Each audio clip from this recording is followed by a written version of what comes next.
Sunday, June 23rd, was the 110th annual Ludlow Memorial Service, so the Chronicle-News team decided to look into a pivotal event in our local history, the Ludlow Massacre. The tragic event took place in Los Angeles County over a century ago, with profound ramifications that still affect us today. Bob Butero, Region 4 Director for the United Mine Workers of America, gave us a tour of Ludlow, the Southern Colorado Coal Miners Museum, and the massacre site. My name is Bob Butero. Work for the United Mine Workers. I'm the Region 4 Director, and I've been employed with the mine workers for many years. I was a coal miner that actually worked for Colorado Fuel and Iron underground for basically 6.5 years. A violent confrontation between striking coal miners and the Colorado National Guard resulted in a devastating loss of life.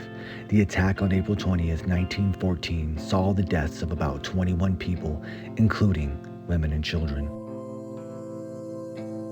The tent colony, they got evicted. The strike started in September of 1913, and of course it continued on, and on April 20th, 1914, the state militia from basically across the railroad tracks basically accused the miners of kidnapping a couple of the scabs or replacement miners or whatever you want to call them, and they wanted to release them, and the miners tried to convince them that they had nobody here, and anyway the state militia opened fire on the tent colony, and then from there they came in after and they burned the tent colony down.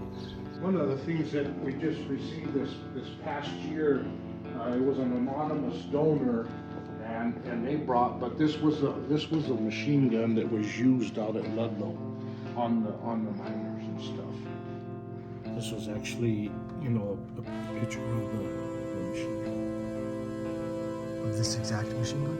Yes. The New York Times account of the massacre on April 21st, 1914, the day after, said, "The Ludlow camp is a mass of charred debris, and buried beneath it is a story of horror unparalleled in the history of industrial warfare. In the holes which had been dug for the protection against the rifles' fire, the women and children died like trapped rats when the flames swept over them.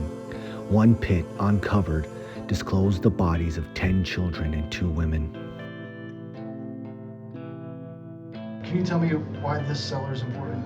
Well, this cellar is very important because this is where the women and children died.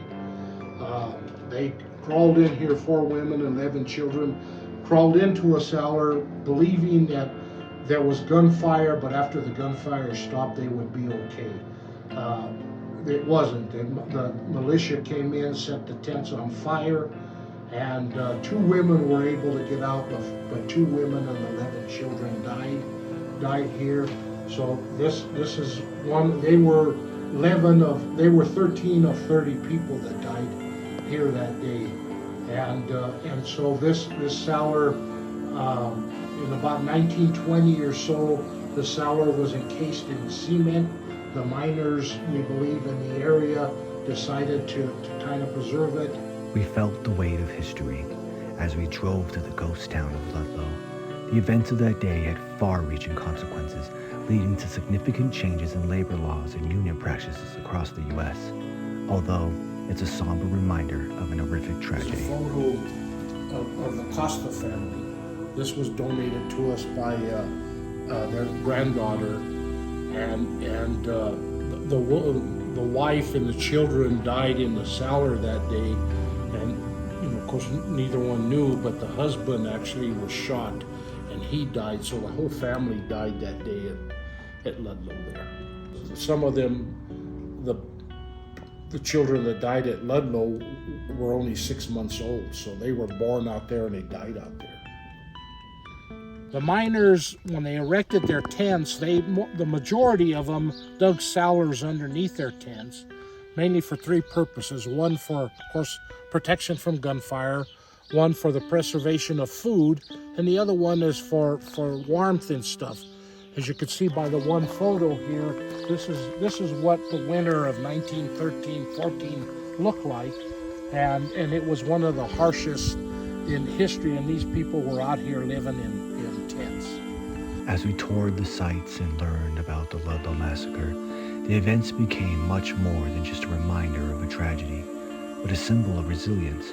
For us in Los Animas County, remembering Ludlow means honoring the past and continuing to strive for a just and equitable future. The United Mine Workers, we erected the monument that you see here in 1918. We had a dedication of May 30th of 1918, and then from there we've added different things to the site. Every year we host an annual service to commemorate them people, because myself and along with everybody else feels that we stand on these people's shoulders.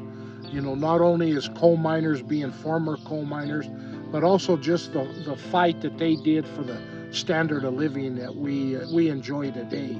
They were the people that started that, and they were the people that paid the ultimate price to get that done. We encourage everyone to visit the Ludlow Massacre Historical Site and the Southern Colorado Coal Miners Museum in downtown Trinidad to learn more about this significant event. Thank you for watching.